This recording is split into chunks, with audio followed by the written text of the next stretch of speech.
Sadish, you started Yeah. screen sharing. இப்போ one time வந்துருச்சா? என் time வந்துடுச்சு, நான் இன்னும் ரெடி ஆகல. Okay, I will stop sharing. Okay.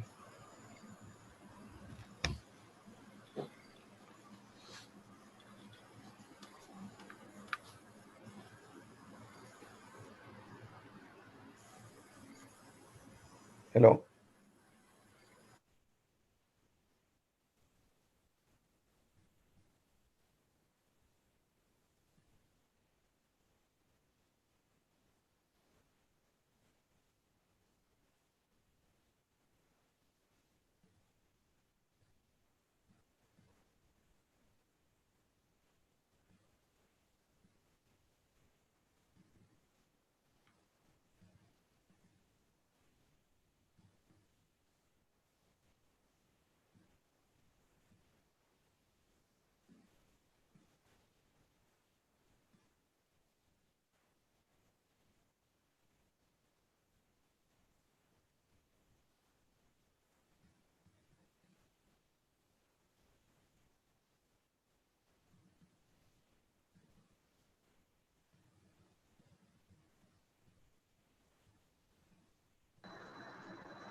Hello. Hello. Ah, ah. Hello. சொல்லுங்க. நீங்க அங்க ஸ்டார்ட் பண்றீங்களா மேம்? ஆமா மேம், ஷேர் பண்றேன். சரி, okay. Ah.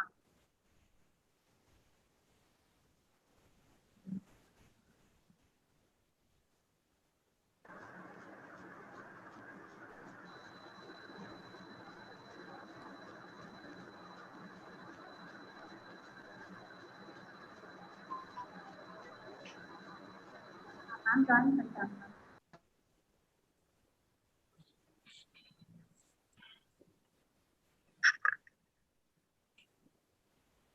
Shall we start, ma'am? Yes, please. Nandini? Ma'am, good morning. How are you? Good morning. Very good. How are you, sir? Long time no see. Yeah, long time. Hope you're doing fine there, yeah? Nandini? Yes, ma'am. You can Yeah, start. start off, Anandi. Shall I start, ma'am? Yes. You can start. Okay, ma'am. Hello, everyone, and welcome to today's webinar. I would like to extend a very warm welcome to all of you present here. It's my pleasure to be a moderator for this webinar, and I request participants to mute your audio. I hope you learn a lot today, and we have lined up to be fruitful and engaging. May I invite everyone to invoke the Almighty. We would like to start the program with a prayer song by Jerusha Susan from first year PA. Over to you, Jerusha. Thank you. I stood you panted for the waters of my soul longed after thee. You alone are my heart's desire, and I long to worship thee.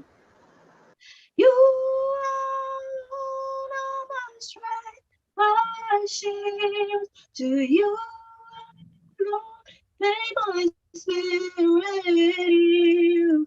You alone are my heart's desire, and I long to worship thee. Thank you. Thank you, Jerusha. To begin this program, I call upon Ritika Sri from second year PA to deliver the opening remarks. Over to you, Ritika Sri. Medicine is a science of uncertainty and an art of probability. Good morning, all. I feel extremely privileged and honored to be given this opportunity to welcome our honorable chief guest, respected principal, faculties, and all my dear friends. On behalf of Triple M College of Health Science, I cordially welcome our honorable chief guest, Dr. K. Satish Sir, MBBS, MCAI, FCAI. He is a senior consultant in intensive care and cardiac anesthesia Triple M and consultant intensive care in NHS UK. He has 21 years of experience in intensive care unit and anesthesia and in teaching. He got multiple publications in his fields. Sir, it is an honorable moment for us to have your prestigious presence in today's webinar. Thank you, sir, for accepting our invitation and joining with us to enhance our knowledge. I would also like to welcome Dr. P. Ravindra Kumar, sir, DA, MD Anesthesia, Senior Consultant Anesthesia and Intensive Care, ESA Hospital, Chennai. He has 21 years of experience in ICU and anesthesia and in teaching. He got multiple publications in his field. Thank you, sir, for making your presence here to broaden our knowledge. Now, I would like to welcome our beloved principal, Dr. Deepa C. Philip, ma'am, for giving us constant support and organizing such a wonderful educational program. I would like to welcome all the faculties and dear students for this webinar. Learning gives creativity. Creativity leads to thinking. Thinking provides knowledge, and knowledge makes you great. Once again, I welcome you all. Thank you, Ritika Sri, for your wonderful remarks. Now I'd like to invite a guest, Dr. P. Ravindra Kumar, sir, Senior Consultant Anesthesia and Intensive Care, ESA Hospital, to deliver his valuable points. We would like to hear from you, sir.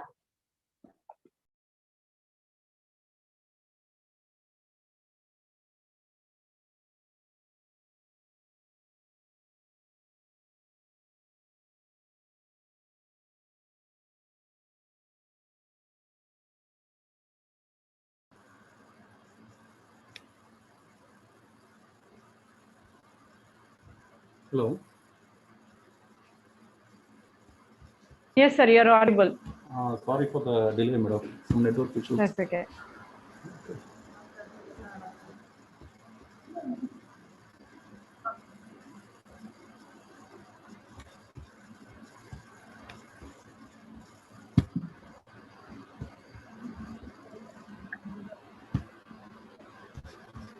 So is my screen visible now?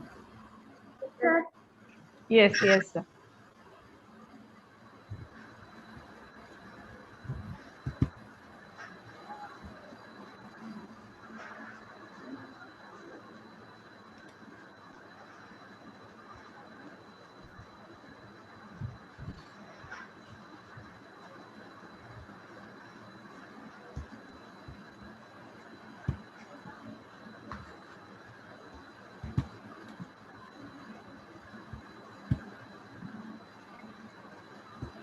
Is it visible now?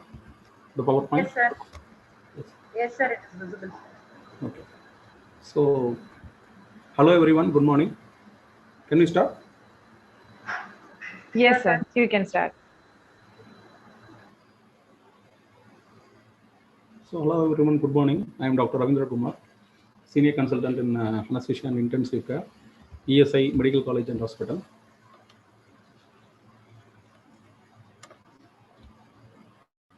Am I audible? Yes, sir. Yes, sir. Okay. So, can I proceed with the presentation? Right. So, my topic is airway management and ventilation. So, it's actually a huge topic. So, coming to the definitions, the airway can be defined as the passage from nostrils or mouth to the lungs, through which the atmospheric air is taken into the body. And the airway management is a very broad term. It covers the tools, techniques, procedures, and which are used to support and control oxygenation and ventilation.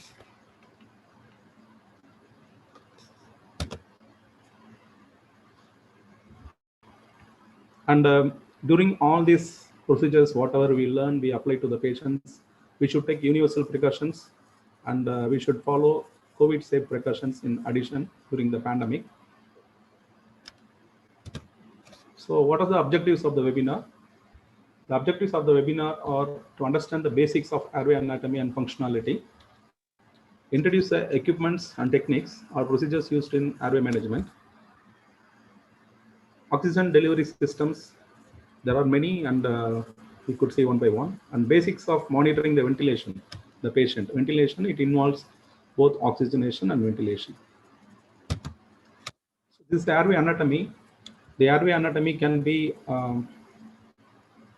defined as, one way is, there are two ways to the airway. One is through the mouth and one is through the nose. So nostrils to the vocal cords or the mouth to the vocal cords. That is classified as oropharynx and nasopharynx, and there is a soft and hard palate in between. Until the vocal cords, it is upper airway, and after the vocal cords, you can see the trachea, bronchi, bronchioles, and alveoli. So those are the lower airway, and we are concerned about the upper airway in the airway management. The nerve supply, basically the nerves which supplies the sensory supply to the airway, upper airway, or the trigeminal nerve, glossopharyngeal nerve, and vagal nerve. And what is oxygenation and what is ventilation? So sometimes I have seen somebody applying a O2 mask to a patient with 15 liters of oxygen, or even in HFNO, we can apply up to 55 liters or 60 liters of oxygen. And you see the patient have oxygen saturation of 100%. Are we happy? No, absolutely not. We have to monitor the ventilation also. What is ventilation? Ventilation is the process of removing the carbon dioxide. So in the diagram, you can see the oxygen coming into the alveoli and carbon dioxide being removed out of the alveoli. So it is in fact exchanged in the next step with the capillaries, and it enters the heart and supplied to the whole body. So hence the carbon dioxide which comes through the veins are removed from the alveoli and sent to the atmospheric air by the process of ventilation, and the oxygen is taken from the air which we inhale and it's supplied to the bloodstream.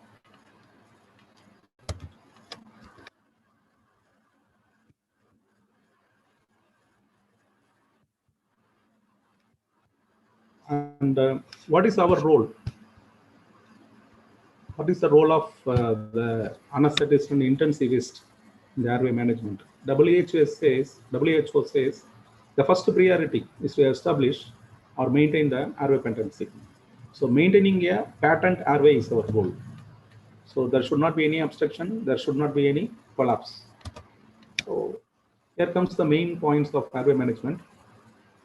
Talk to the patient, get the history as much as possible, give oxygen, assess the airway, consider need for advanced airway management.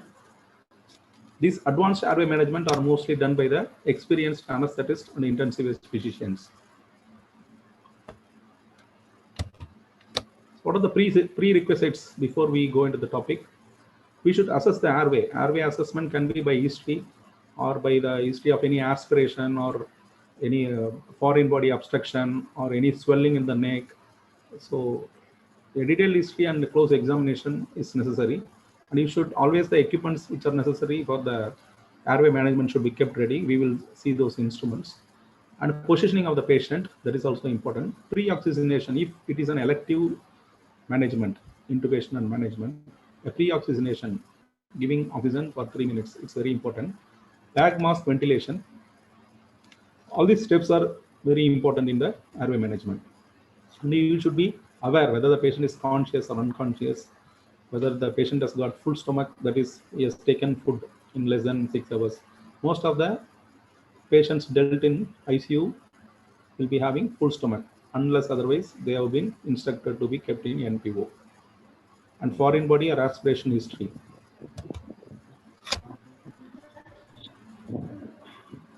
And what is, hello? What is Lemon rule? That is, look externally and evaluate 3-3-3-2 rule.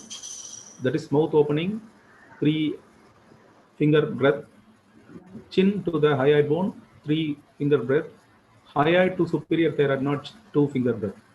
So Mallampati score usually used by anesthetist and intensivist. In ICU, of course, it's not possible because the patient will be in the supine position, mostly unconscious or drowsy. And any obstruction or obesity,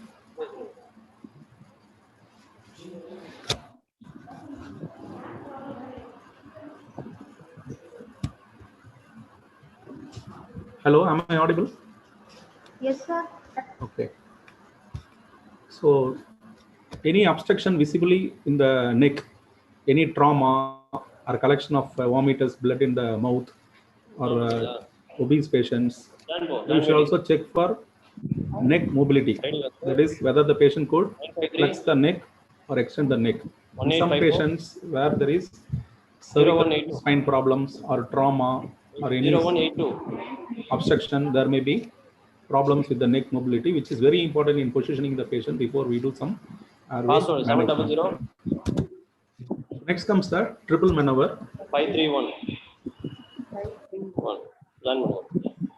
953. Triple maneuver is Participants, basically, mute your audio, please. triple maneuver is basically head tilt, which is shown like this. That is, the head is tilted, and chin lift. You have to close the mouth basically by bringing the lower jaw nearer to the upper jaw. That is chin lift. And the jaw thrust. Jaw thrust is given by pulling the mandible or pushing from below the mandible upward. So this is called the triple maneuver, which is basic of any airway management. Whether you apply a anatomical mask, whether you apply a ambu bag or brain circuit to the mask, or whether you intubate or whether you apply LMA, whatever, this triple maneuver is very important in handling the patient. And positioning, we should have a basic idea about why we are positioning the patient before any intubation, because the next picture will give you a very detailed thing. So the first square, which is on the top end, so head on bed neutral position, you can see the oral axis, that is, which is visible through the mouth, and PA, pharyngeal axis, that is the axis in which pharynx is lying, and laryngeal axis in which the larynx is lying. All three are in different positions. So that black line which shows the 3 axes, you cannot see the vocal cords in such a curved line, right? So first we have to place a pillow under the head. That creates a neck flexion. It aligns the pharyngeal axis and laryngeal axis together. So you can see in the picture between the top left and top right. So the pharyngeal axis and laryngeal axis, it coming close together. So hence the vision of the direct laryngoscope will be better. It's like now like a L. And the third one is, after placing the pillow, you have to tilt the head, that is extend the head, which brings the oral axis close to the pharyngeal and laryngeal axis. So now almost it's a straight line, not exactly a straight line. the visibility is almost a straight line. By lifting the laryngoscope a little bit, you can see the chords and intubate. That is the importance of this thing. And the fourth square is given, that is a pillow is not placed under the head. So even if you extend the head, there won't be a visibility, direct visibility of the glottis. So these are the gadgets which are used in the airway management. To start with, apply oxygen mask. And second, if the patient is not holding oxygen saturation with the mask, or he is unconscious or he cannot maintain the airway patency, you can apply for a anatomical face mask, of course attached with a ambu bag or Bain circuit. And next comes the role of the airway devices. First comes the laryngeal mask airway, which is a supraglottic airway device. It can be introduced by a non-trained personnel or minimally trained personnel also. Outside the hospital situations is very easy to handle with the LMA. And then comes the gold standard of airway management, that is called laryngoscopy, direct laryngoscopy and intubation. Of course, now the conventional laryngoscope is being slowly replaced with the video laryngoscope, or in difficult scenarios, fiber optic scopes. But I would recommend you to learn the art of intubation by direct laryngoscope first, because in our country, everywhere it is available, but not the fiber optic endoscope and video laryngoscope. So this is a simple oxygen mask, and this is oxygen mask with a reservoir bag, which gives a better percentage of oxygen. That is non-rebreathing mask with a bag. These are the Venturi mask, and it is color coded, and you can see in the right box the 24% of FiO2, 2% inspired air, 28%, 31%, 35%, 40, 60. And according to the color, you to set the O2 flow rate, 2 liters, 4 liters, 6 liters, 8 liters, 10 liters. Usually when the company provides these Venturi masks, the standard companies, they print the liter requirement per minute in the accessories itself. So no need to memorize those things. Anyway, the chart should be available. So then comes the airway. What is the role of airway? It may be a oropharyngeal airway, Goodell's airway, which can be introduced into the mouth, or a nasopharyngeal airway, which could be introduced into the nose.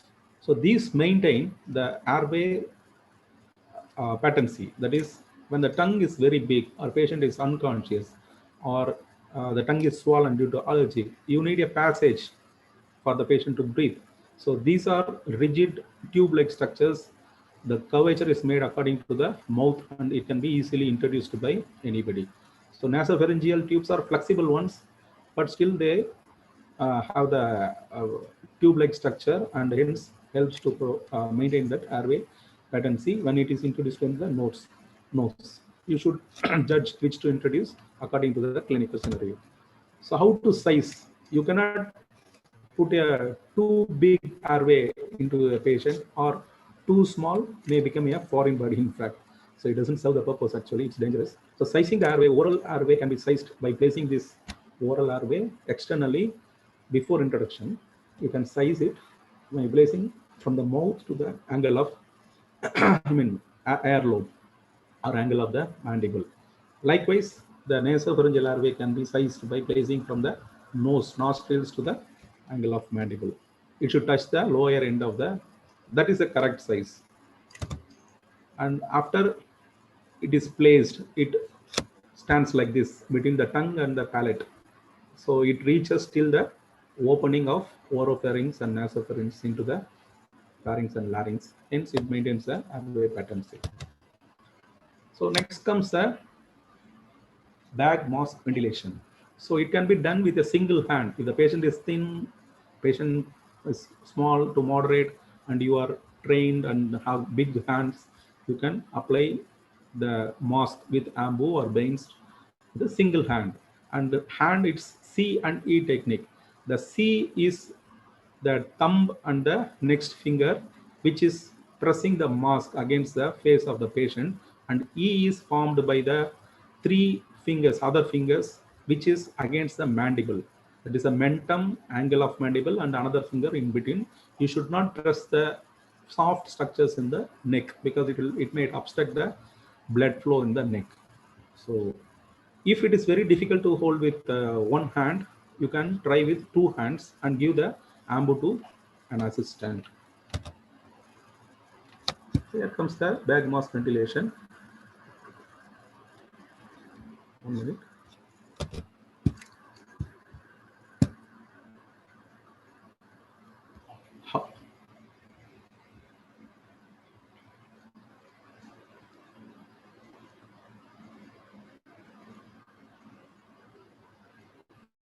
They are introducing the airway now.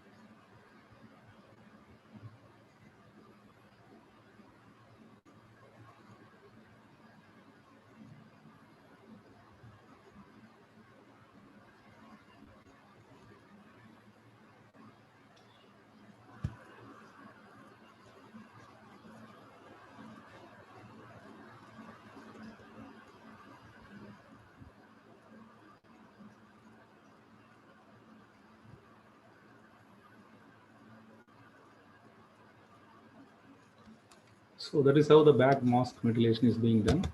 Next come the supraglottic airway devices, that is laryngeal mask airway.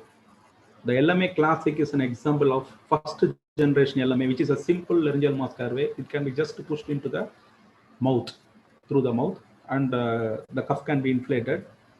And the LMA Pro Seal is a second generation, which has an additional tube. You can see two tubes in the LMA Pro Seal. One is for gastric aspiration purpose. You can see a hole at the end of the cuff, which is through which you can introduce a Ryle's tube or a small suction catheter, and gastric contents can be aspirated. It has a better seal pressure also. So these are the LMAs commonly used.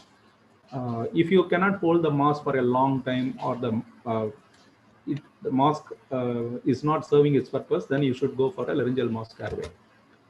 The introduction steps are like this. You should apply gel over the posterior aspect, that is the area where it is going to contact the wall, and the opening should be kept untouched. There should not be any gel in that. And you should introduce by placing your index finger in the angle between the tube and the cuff, the LMA cuff, and you should push your index finger along with the LMA into the mouth, pressing against the hard palate. You should not push against the tongue. It will push the tongue along with the LMA, and in the oropharyngeal opening, it will be obstructed. Hence, you should retain the tongue and push it LMA against the hard palate. So, and it will reach the glottis, above the glottis, and the cuff can be inflated according to the manufacturer's recommendation. This is how it is introduced. I'm skipping this. It's available in the YouTube. And here comes the combi tube. This is usually used outside the hospital scenarios, ambulance, trauma, or when senior people are not available, qualified people are not available, and to save the patient, mask is not sufficient, LMA, it cannot be introduced. You can introduce a combi tube. No experience or knowledge is needed. You can just put the tube inside. There are two tubes together. One is a transparent one, another with a blue cuff. So either mostly it will end up in the esophagus, as we all know. So then you can ventilate the patient with the transparent one, I mean smaller tube, length tube, and it provides the ventilation through the side perforations. If it is luckily placed inside the trachea, you can ventilate through the main port. In either case, the other port can be used for other purposes like gastric aspiration or suctioning. So here comes the gold standard of airway management. It is endotracheal intubation. You need a direct laryngoscope. You need a endotracheal tube of appropriate size. Mostly we use 7 and 7.5 for a female and 8 and 8.5 for a male for orotracheal intubation. Nasal, you can reduce 1 or 2 sizes less. And there is a cuff syringe that is the most important. You should not search a syringe after the putting the tube inside.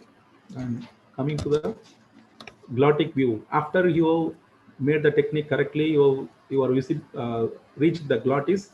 After you lift the blade, you can see the structures like how it's in the screen. It's a pictorial representation that silver color is your blade, laryngoscope blade. It lifts the epiglottis, and below that you can see the epiglottic fold, and the central tunnel is the trachea and vocal cords, that is true cords, and right side you can see the white colored vocal cords. So into it, which you should introduce the endotracheal tube. And rapid sequence induction and cricoid pressure application is applied usually in full stomach, that you can see later if the time permits. And here comes the endotracheal intubation. This is an animated video. It may not be correct in some details. It's not accurate, but anyway, it gives an idea.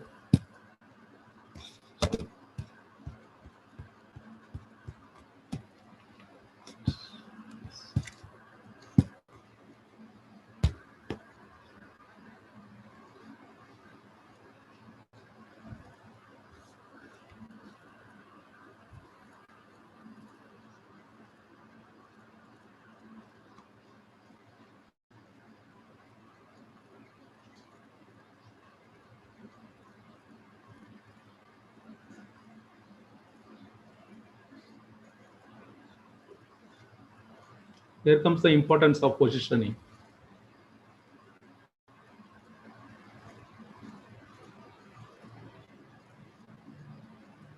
The epiglottis should be lifted.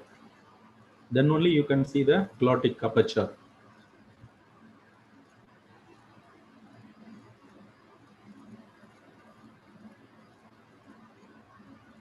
So you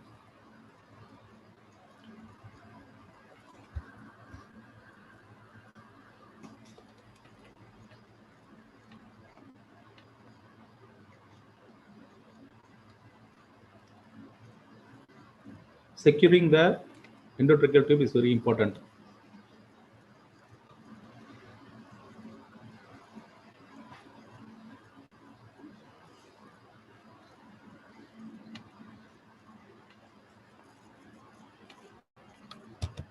So this is 5-point auscultation. After placing the endotracheal tube and securing with plasters, you should see whether the chest movement is visible. Inspiration and ventilation. With every ventilation you make with the ambu bag or a circuit, the chest should rise and fall, and you should auscultate over these 5 points. The 5th one is in the over the stomach to confirm it is not placed in the esophagus. Other 4 are in the chest. So how do you make sure that we have done the correct airway intervention? That is, you have placed a tube in the trachea. So clinically you can do a 5-point auscultation. However, by monitors you can see the ETCO2, which is in the monitor. There is an ECG. The second one is also ECG. Third one is a pulse oximeter waveform, and 4th one it is ETCO2. To understand it better, I have put a schematic diagram in the top. So that ABCD and ABCD, that is each breath you can see one curve. So if it is, the pattern is like this, so it's you can make sure that you have intubated the patient correctly and ventilating the patient. So this is an airway cot. It should be kept ready in all the ICU, theaters, casualties.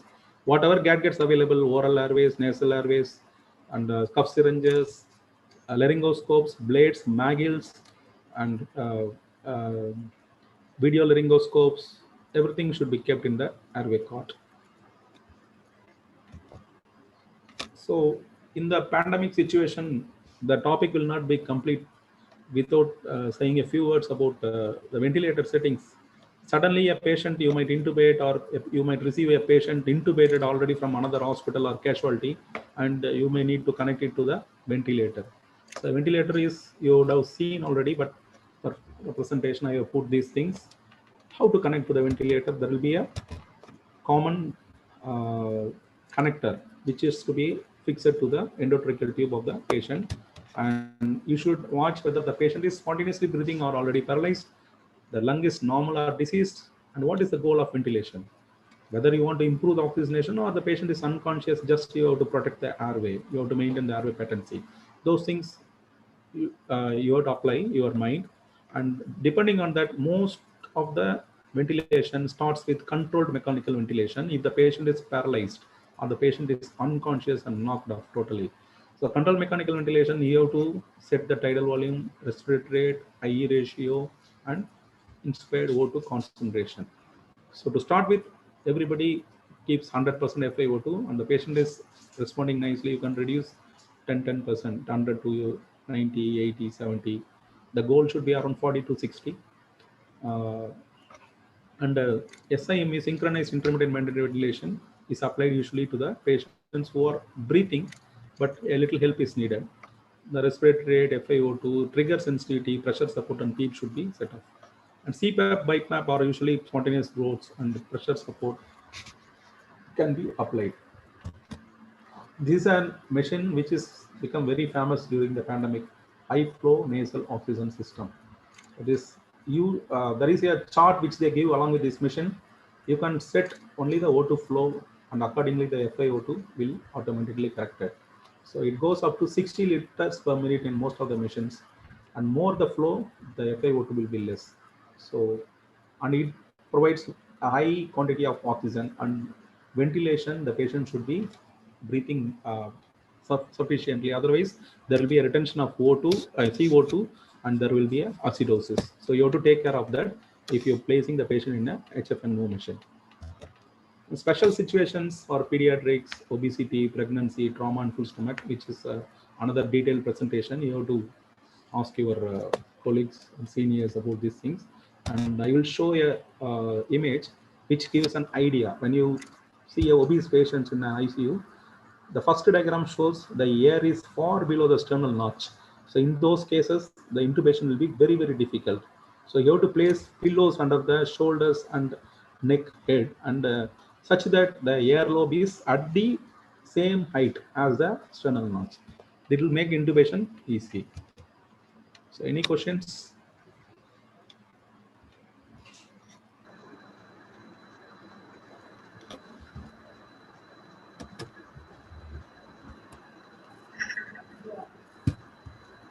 Thank you very much, sir, for sharing your knowledge with us. Welcome, ma.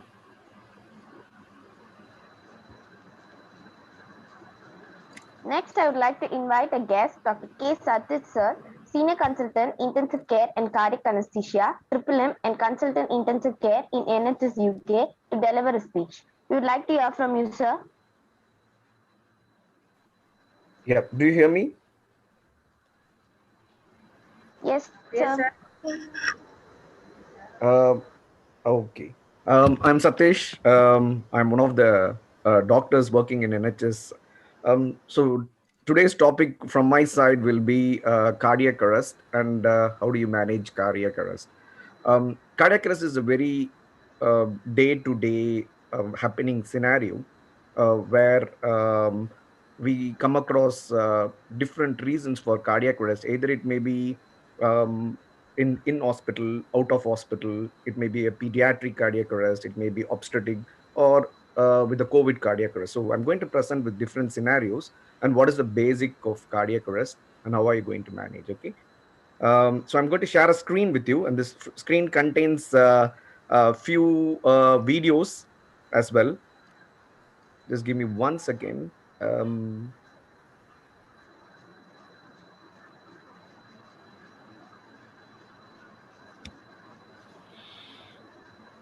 It's a little bit slow on my system, so just give me 1 second.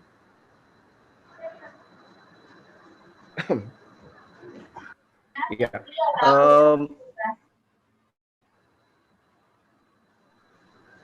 Okay, now are you able to see my slide? No, Okay. Satish. Still, So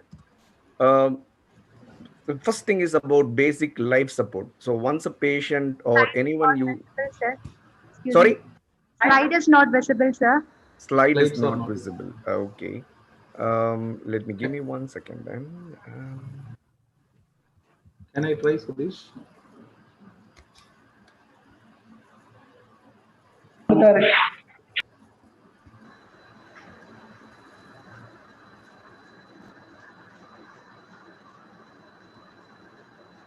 Okay, let me try again. Okay, sir.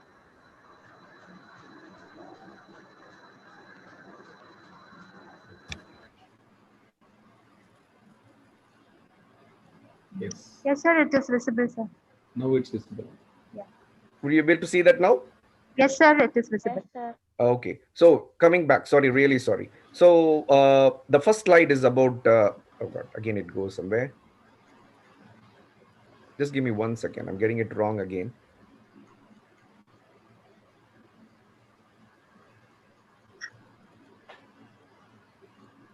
Okay, yeah, now it's better. Okay, the first slide is about adult basic life support in community settings. Okay, so when a patient comes to you, you first check the patient. Like, it's rather than seeing the monitor, check the patient whether the patient is unresponsive or breathing normally. Then you could call an ambulance straight away. um, at this time what you basically do is, there are two things people used to say, whether I should go for oxygenation or can I go for a chest compression. So if I was you, I will suggest that go for chest compressions. So do 30 chest compressions, and keep on doing the chest compressions. If you're in an hospital setup, you could give two normal rescue breaths. Ideally, do not do mouth to mouth breathing. If you have a mask in hand, then you could do mouth to mouth breathing. In an ideal scenario where you don't have any mask in hand, just go for the 30 compressions continuously, or whatever compressions you're doing, 30 or 40 or 50, keep on doing unless you have an help in hand where you could swap the help. Continue with it. But if you're in an hospital setup, the scenario completely changes. So again, go back, see the patient, shake them whether your patient is responding to the call them back, check over whether they are breathing simultaneously, call for help or any ambulance. If you're in an hospital setup, call for help, start 30 chest compressions. And if you have a mask, do 2 rescue breaths and continue the chest compression with the ratio 30 versus 2. Keep on doing until you get help. Now I'm going to switch on a video to show how do we do in NHS setup. Yeah, it takes a few minutes for this video to load it. Now you could see the video, how they are preparing for cardiac arrest. This is a basic life support from Resuscitation Council in UK. Yeah.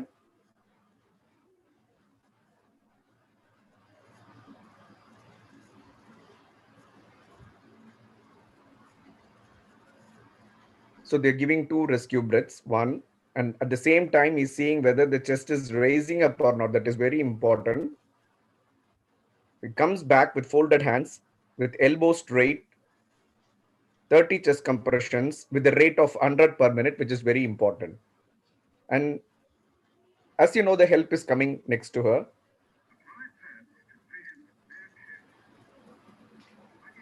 So the first man is keep on doing his chest compressions with the 2 rescue breaths, and the second help is just loading up the pad. See, one they have kept next to the right clavicle and one they have kept next to the left chest. So once is everything ready, they say clear and they go for shock.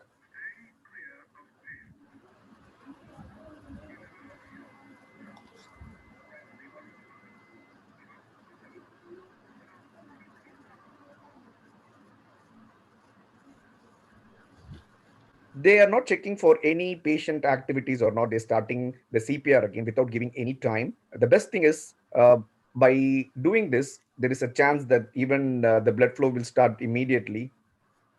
So they do 3 shocks. Unless the patient wakes up and says stop it, they will keep on doing. And after 3 cycles, they will check.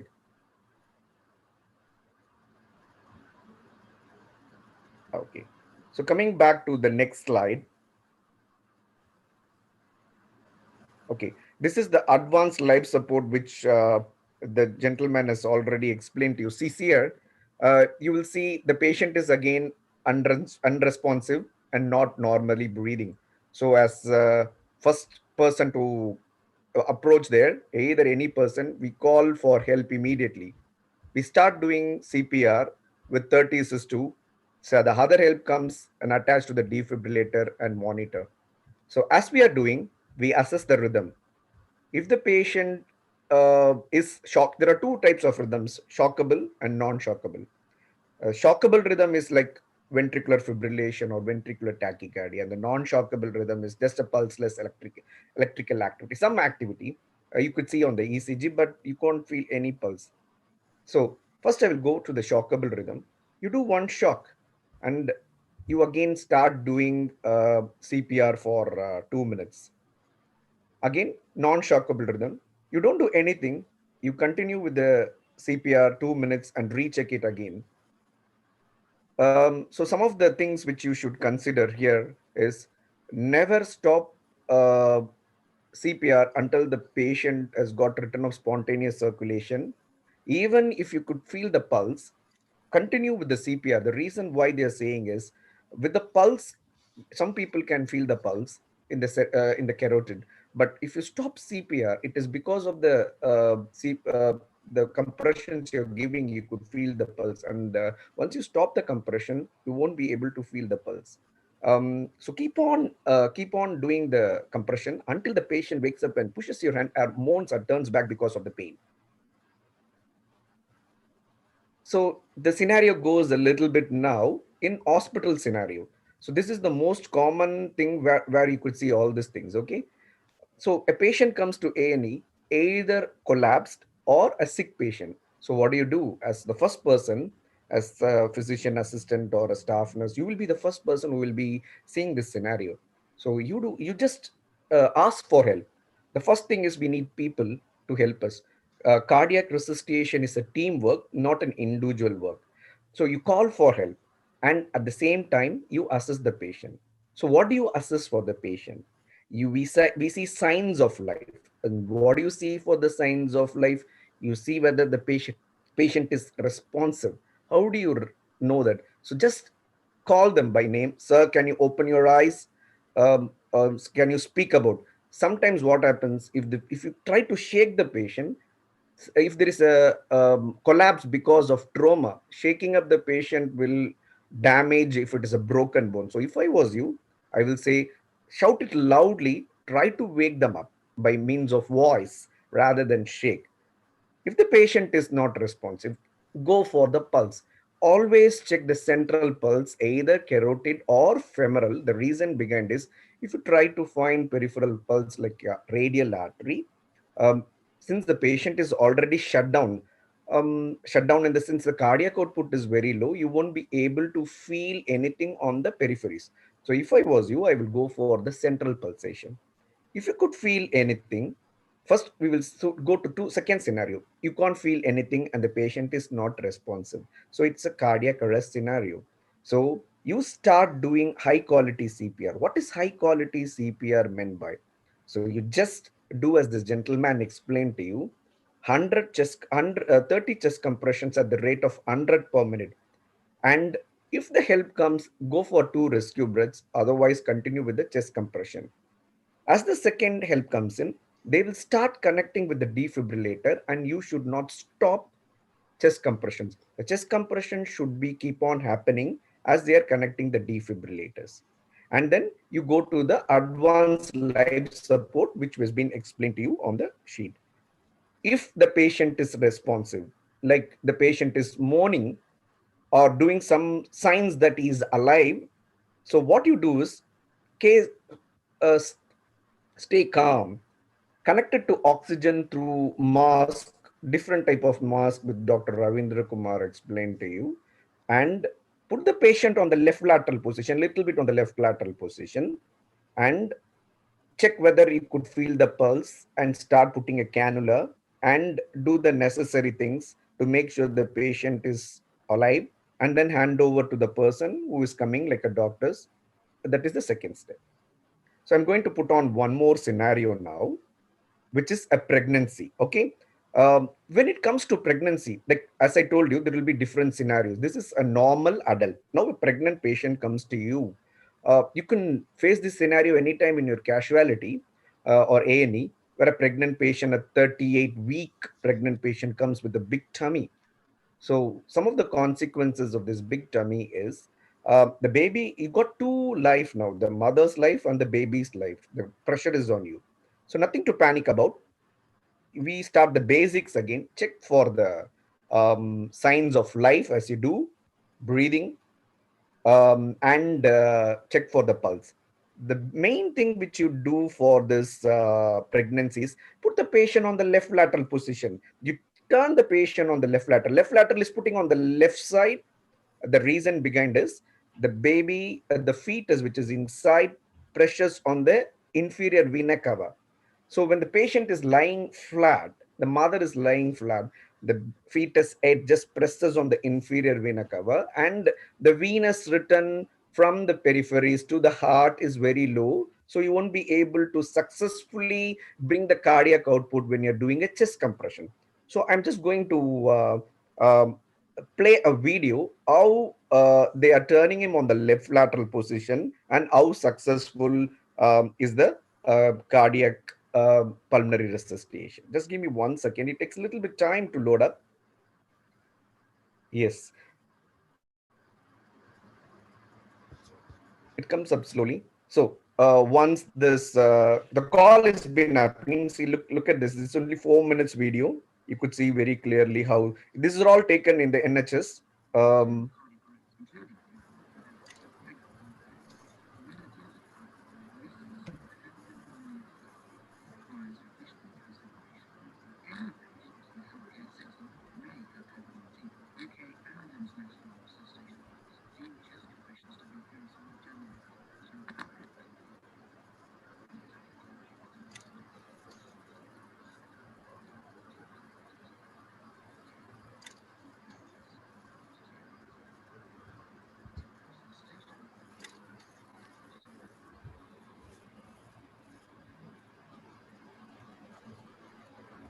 Sorry, it's just taking some time to load up. Just give me 2 seconds.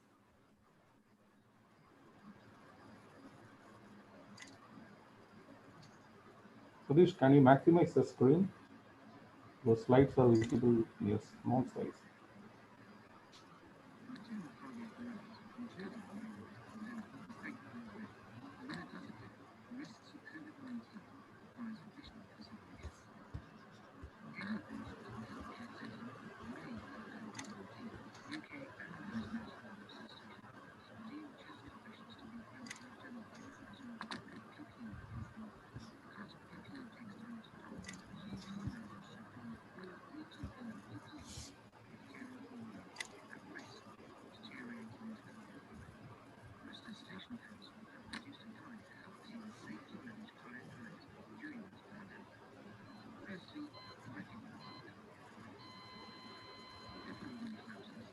So this is the pregnant lady who is just lying down.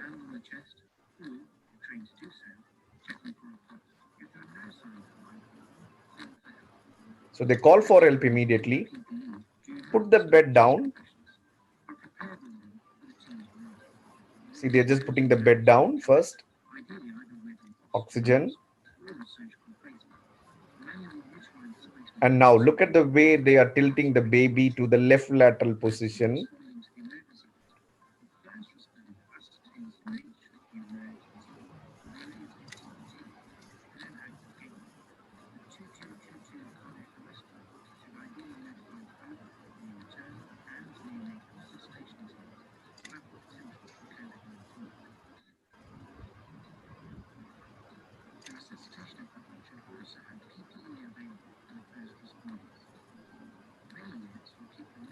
They will be explaining about the COVID situation as well, but not to worry, I got a separate slide for you.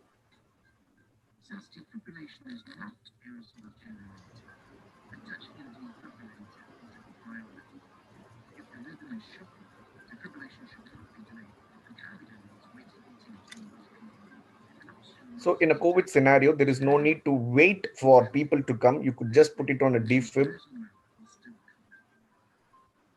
and give a shock rhythm. The basic thing I want to explain about this slide is how they put the patient on left lateral position. See, if you could see the midwife, she was trying to push the baby towards the left lateral position and turn the mother towards the left lateral position. That's the most important thing if it is a pregnant cardiac arrest. We're going to move to the next slide, which is a very common we could see in a day-to-day practice, choking. What is choking?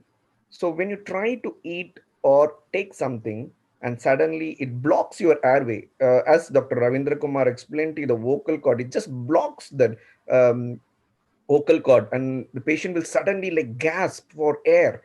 So, and the patient comes unresponsive to you. So the scenario is now the patient comes unresponsive and you have, and it is in a A&E, a casualty. So you assess the severity quickly. The patient is struggling to breathe. So there is only two things. There is a severe choking and it is a mild choking. In a severe choking, the patient couldn't able to cough and the patient is slowly unresponsive. So what do? Just don't wait for anything. You start CPR straight away. Even though the airway is blocked, the main thing which we require is the cardiac output to all the organs. So the littlement of oxygen present in the lungs, you could start your CPR straight away if the patient is not responsive and you know it is a choking, rather than putting your hand blindly inside the mouth and trying to take the whatever the food content or whatever it is choked. Try to do the CPR. If the condition improves, then you could give 5 back blows or an abdominal thrust, which I will explain to you in the next video. So if the patient is unresponsive, go for a CPR. If the patient coughs up a little bit but struggles, go for 5 back blows or 5 abdominal thrusts. This is the first scenario. If it is a mild choking where the patient is able to cough, encourage them to cough, again put them on the left lateral position, give them a 5 back thrust or blows where the particle which has been in the vocal cord, near the vocal cord, will dislodge and come out. Okay. So I'm putting a choking video, which is the as common as the scenario, how they do this maneuver.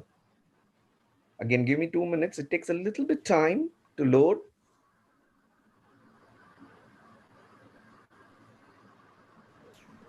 Yeah.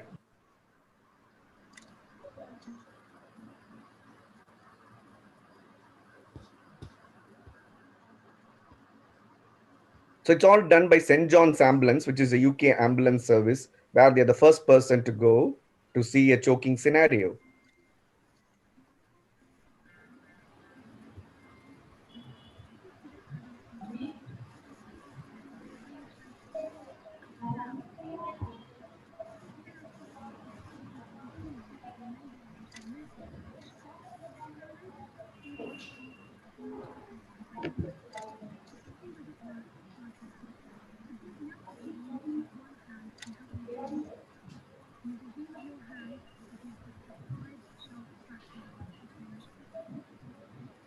So look at the way they are trying to bend her. 5 slabs in between the 2 shoulder blades. That's very important. Not on the head, which we do it routinely.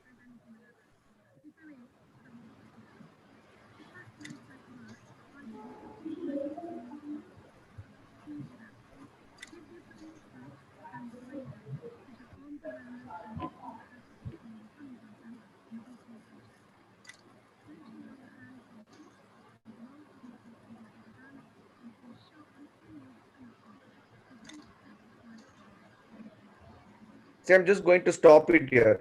Look at the way they are holding the 2 hands, clasping together, and they're not doing on the lower abdomen. It's near the epigastrial, next to the sternum. The basic idea behind that is to give us good pressure. It gives compression to the diaphragm, followed by the lungs, and the pressure of the lungs takes the content which is blocked in the airway out. If you could see this one now, look. And they're doing it very slowly. Each compression, they give time to see whether it comes out.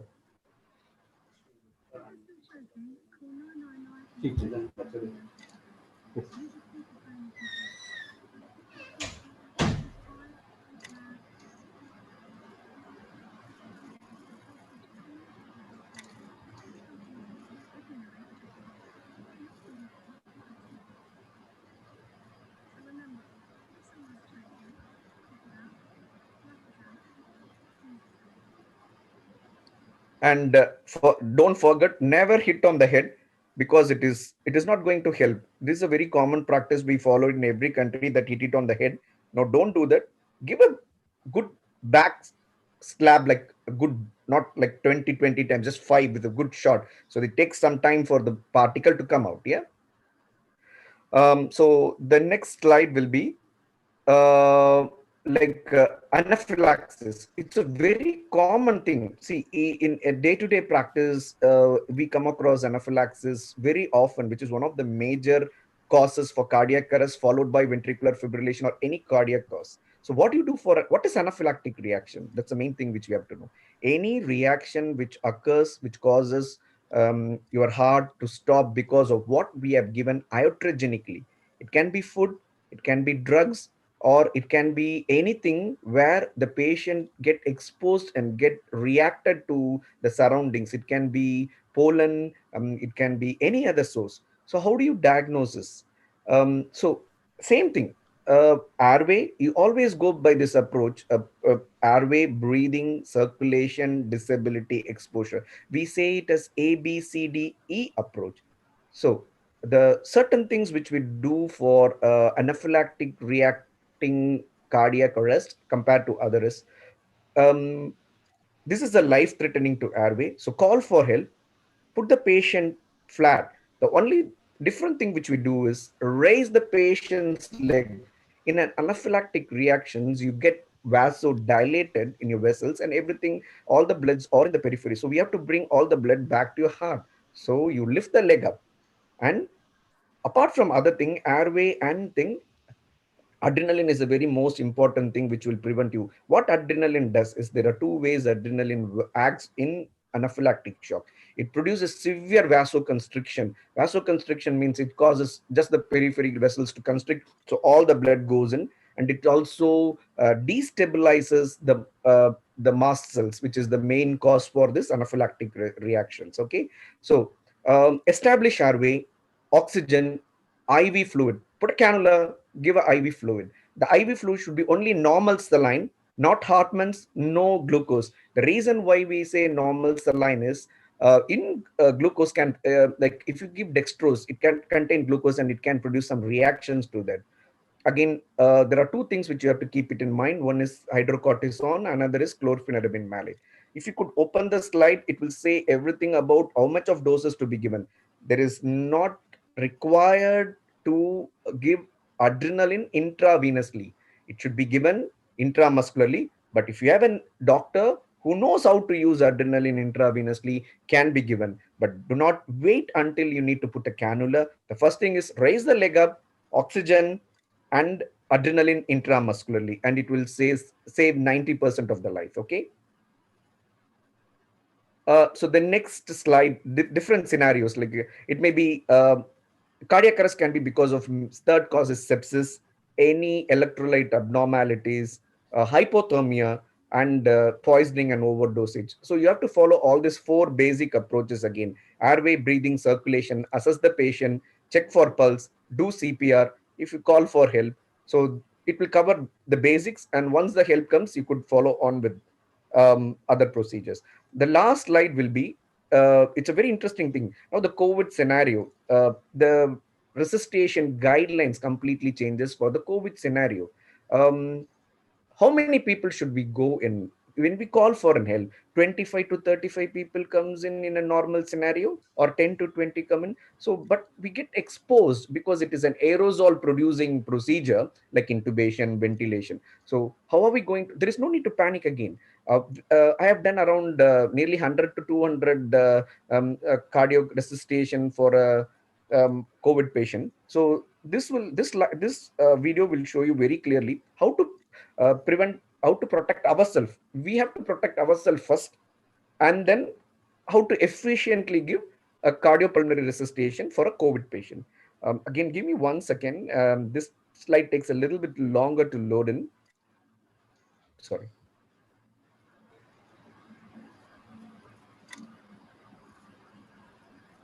So this slide is about, this video is about COVID situation, and how are we going to do adult resuscitation. It's completely, you could see the difference now. We won't call for anything. So this is again by Nottingham Hospital. It's one of the biggest cardiac center.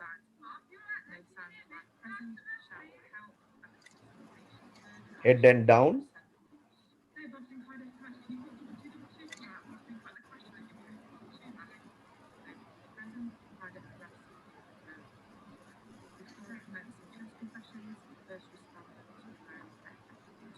So she protected herself by wearing a PP mask. She didn't rush inside to do the CPR. If you could see her, she's protecting herself first. So protect yourself first. First lesson.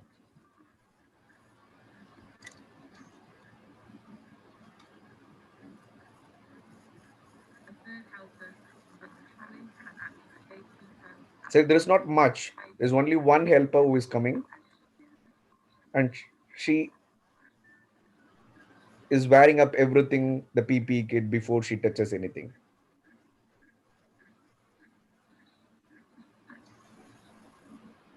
So the situation is no one is panicking.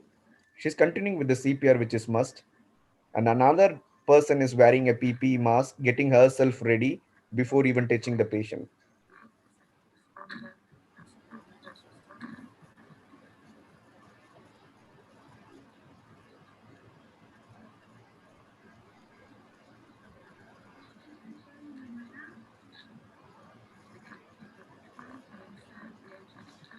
Look at the way they are using the HME filter. This is the filter which prevents the virus going into the normal oxygen connector. Until then, they are not even touching the airway. So they're just concentrating on the CPR and the defib. They have not even given any oxygen until now.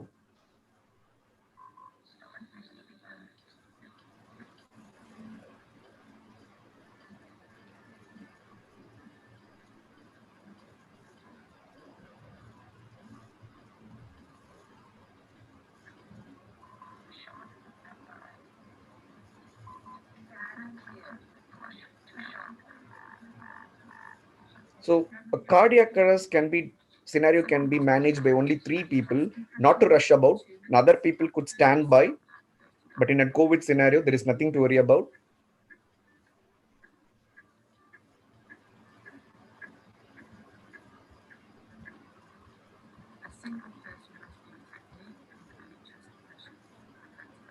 You could see the difference. They have not given oxygen until now. Their concentration is only on CPR. So don't panic.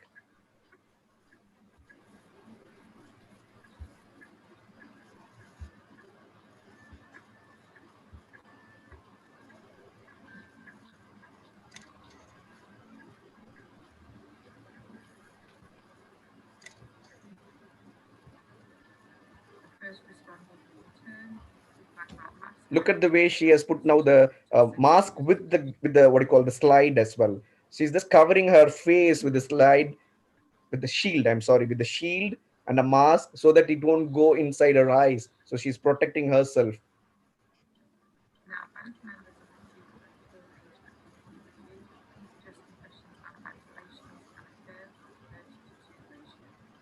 So this scenario you will come across routinely now because of the COVID pandemic.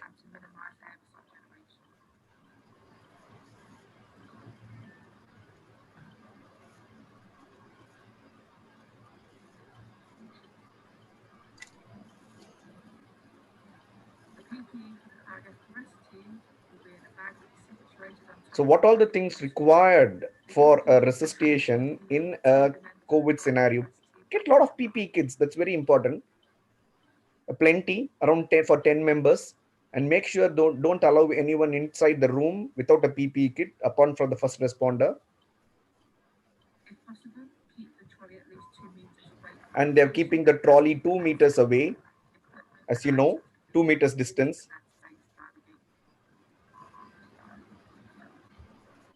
And they keep the defibrillator a little bit away. And they got this HME filter on the oxygen mask. These are the few changes from the COVID scenario, from the normal scenario, which I'm highlighting.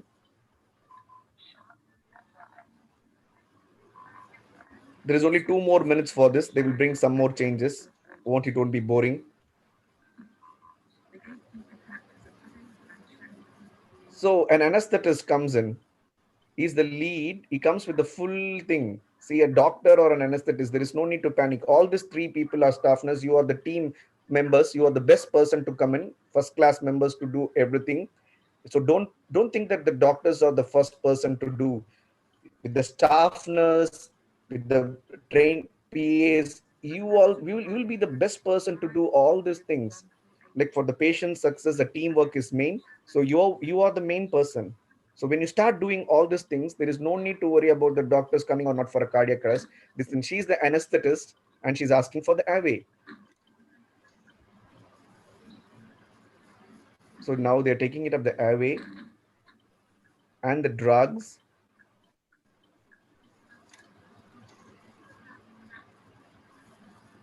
So as a doctor, she's just standing up and running the show.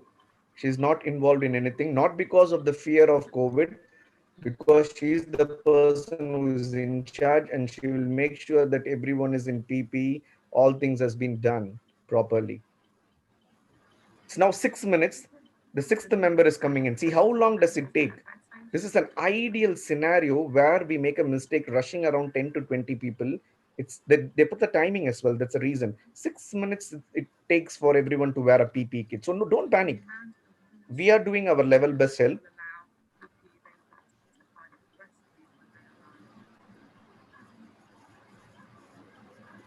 And there comes the 7th person. Okay, I will stop with you with this. So in a COVID situation or any cardiac arrest situation, first thing is do not panic. Assess the patient, go for help, call for help immediately. Do not worry about the airway if you don't have an airway. Do not panic, or if there is no doctor, don't panic. You know the basics. You will be the first person to get in. Start CPR. No one will say wrong if you do a CPR, even if the patient is responsive. If you start doing the CPR, the patient is responding, he will push your hands down, which means the patient is awake. There is no need to do anything. Put the patient on the left lateral position. If the patient is not responding, continue with the CPR until the help comes in. Do not worry about the airway. Once the help comes in, then they could put on an airway assessment and they could put all this, the chest leads to do the shock. And then you could go with the procedure until the doctor comes. So these are the basic things where you could go for cardiac resuscitation skills. So the next thing comes is questions. The most important thing.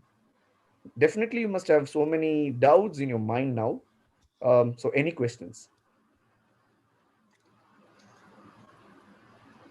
Thank you very much, sir, for your valuable information. It's very interesting to hear from you, sir.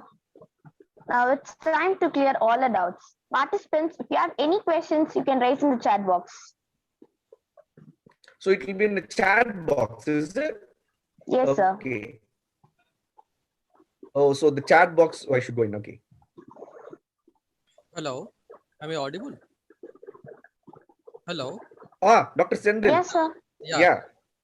Good morning to all. This is Dr. Sendil Kumaran, Chief Quality Officer. As a quality officer perspectives, I just like to add some few things about the continuity of today's presentations. Okay, so this is how the quality assurance have been ascertained for all the events which have been done. So one is, so we have that code blue running sheet for every CPR events, okay, which is documented and analyzed for the following subtopics such as specific problems on the airway, vascular access, chest compressions, defibrillations, medications, leadership, equipment.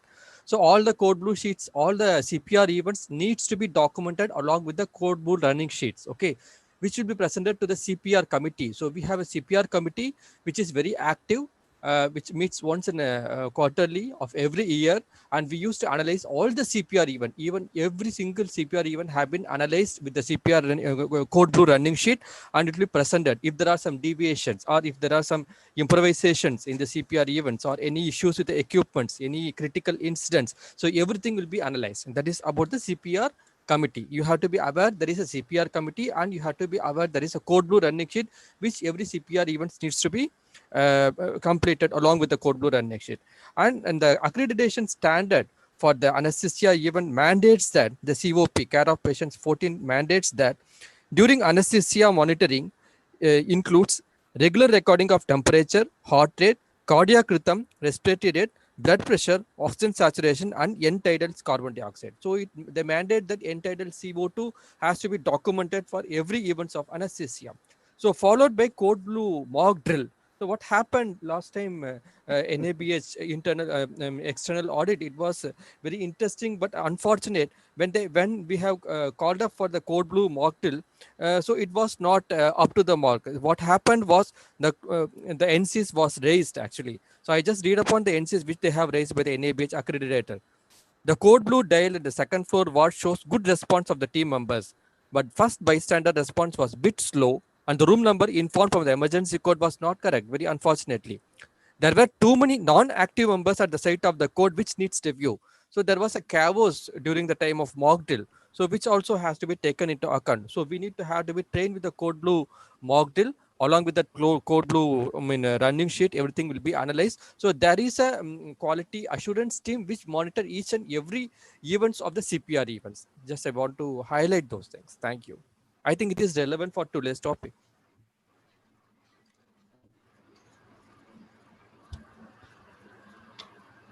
Thank you, Dr. Sendil sir, for sharing your knowledge with us. Participants, you can ask your questions in the chat box.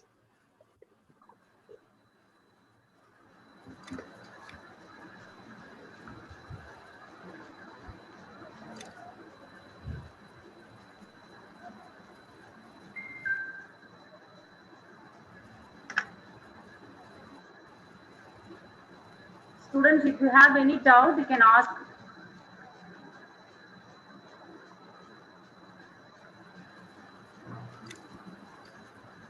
Or you can upload the questions in the chat box.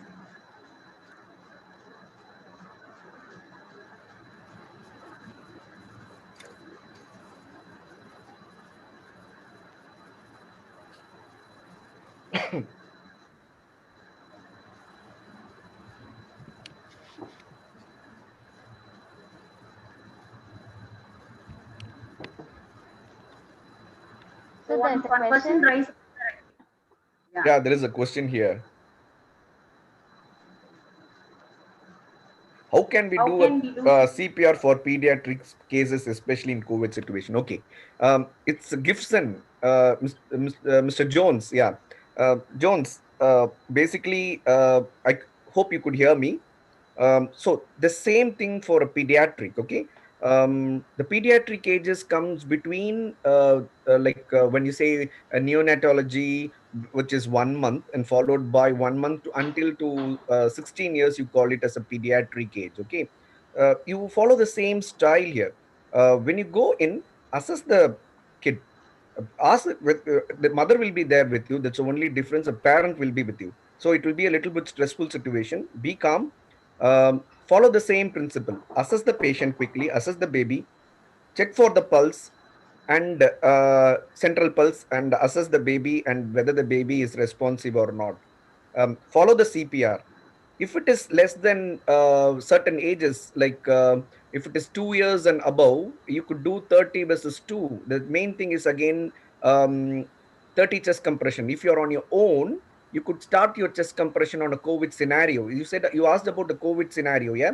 Again, don't go for the airway. We all know for a pediatric, the main cardiac arrest will be hypoxic cardiac arrest rather than circulatory cardiac arrest. When I say hypoxic cardiac arrest, is the main problem will be the patient, the baby would have not taken oxygen. That would have caused the cardiac arrest, which is the most common in a pediatric age group.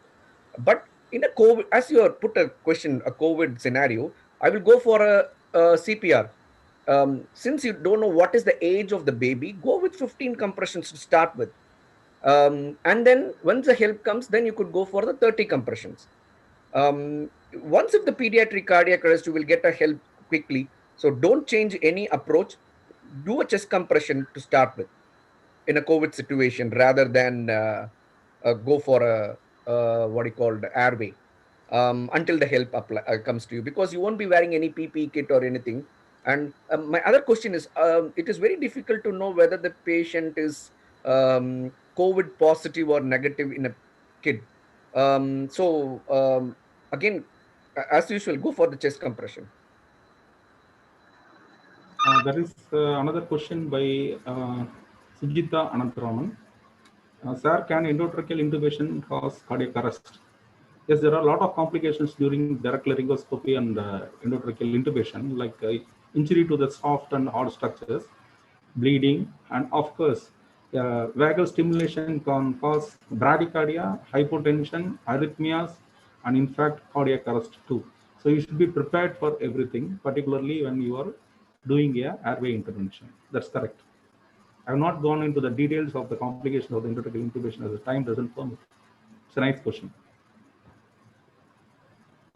Another question by Miss Susan, BSc first year. What is the first thing we have to do for chest compression if the person is asthmatic? Chest compression, nothing to worry about. You have the patient. If you have decided the patient is not responsive and the patient is cardiac arrest, then if the first thing you have to do is the chest compression. Even if it is an asthmatic, or even if he's got a heart attack, or even he has got any lung problem, do not worry about it. If we have confirmed the patient is not responsive and no pulse, if you're going for a chest compression, whatever the cause, chest compression, 30 versus 2, remember that 100 per minute. That's the only thing you should keep it in your mind at your stage. Another from Kanishka, first year BSc. If the person who performs CPR doesn't have full knowledge about the CPR, then what are the other complications that can be faced? Obviously, you will lose the patient. The first complication is you will lose the patient by means of not doing a proper CPR. And the second thing is you could cause complications like pneumothorax, where you could break the ribs and puncture the lung. Or if you're doing in the abdomen rather than the chest, you know the answer for that. There is another interesting question, Dr. Sarish, Is from it? Yeah. Jerusha Susan. Can sudden cardiac arrest happen even in sleep for a healthy person? Yes, it can happen, but it is an apparently healthy person. And because if it's a really healthy person, it should not happen. But it's an apparently healthy person who doesn't exhibit any symptoms or signs previous to the arrest, and suddenly arrest can happen. See, this question is very interesting, Ms. Susan. Again, can sudden cardiac arrest happen? Yeah, cardiac arrest can happen for any healthy person. Like there is a syndrome called as sleep cardiac arrest syndrome, where a 30-year-old well and healthy person can die on the sleep as well, because it's you look like a healthy person, but how do you know the patient is healthy? It can be any cardiac anomaly. There should be a cardiac either with the structure of the heart, with the blood vessels. There can be an anomaly, so anything can happen, no doubt about it. That's why everybody prays when we go to sleep, right? Yeah. Thank you, Dr. Ravindra Kumar sir and Dr. Satyajit sir, for clearing all our doubts patiently. At last, we came to the end of the session, and I would like to call Nirakshana from third year PA for vote of thanks. Before that, I would like to thank the management of Triple M, the doctors, and especially Kokila madam, who coordinated very nicely, in touch with me for the past 3 days, and all the students who attended this topic. Thanks, everyone. Yeah, and me too. And I need to add Dr. Sendil Kumaran as well, who gave both me and Ravi an opportunity to share our knowledge with every one of you. Thanks a lot. Thank you, sir. Over to you, Nirakshana.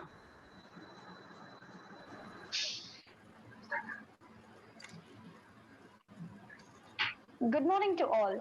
The roots of all goodness lie in the soil of gratitude. So, on behalf of my college management, I, Nirakshana, deem it a great honor and privilege to propose the vote of thanks on this astounding webinar session. First and foremost, let's thank the Almighty God for making today's webinar a resounding success. Next, I would like to express my gratitude to all the esteemed delegates of the webinar for their presence to grace the event. I must mention our deep sense of gratitude to our chief guest and speaker, Dr. K. Satish, MBBS, MCAI, FCAI, Senior Consultant, Intensive Care and Cardiac Anesthesia at Triple M, and Consultant Intensive Care in NHS UK, who despite his busy schedule has found this time to grace this occasion. Your presence and your energetic words are a source of encouragement, sir. Thank you so much. I would also like to acknowledge our gratitude to Dr. P. Ravindra Kumar, DA, MD Anesthesia, Senior Consultant Anesthesia and Intensive Care at ESI Hospital at Chennai for his words of interest and hospitality. Your words of wisdom has definitely radiated a source of energy within us, sir. Thank you so much. I owe a special thanks to our beloved principal, Dr. Deepa C. Philip, for her great support that made this webinar a successful one. Thank you so much, ma'am. I thank all the distinguished faculties, professors, and assistant professors for their valuable contribution of time and support. Last but not least, my heartfelt thanks to all my dear friends for being a great listeners and making this webinar an exemplary one. I would like to conclude my vote of thanks with a Tirukural. கற்க கசடர கற்பவை கற்றபின் நிற்க அதற்கு தக. That is, do learn well without any flaws, which is worthy being learned. And after that, stand firm by what you have learned. So we are fortunate enough to have such great speakers in here with us. So let us not just stop with listening, but also learn to imply them in our life, that which marks the success of the webinar. Once again, a very big thank you to every one of you. Thank you. Thank you, Nirakshana. I hope you all enjoyed the session very well, and I thank each and everyone for your active participation. Now it's all lies for the national anthem.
Jaya Ho, Jaya Ho, Jaya Jaya Jaya Jaya Ho.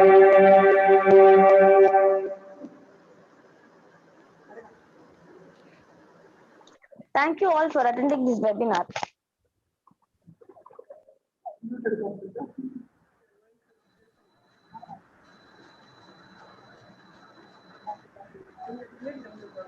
Thank you, sir.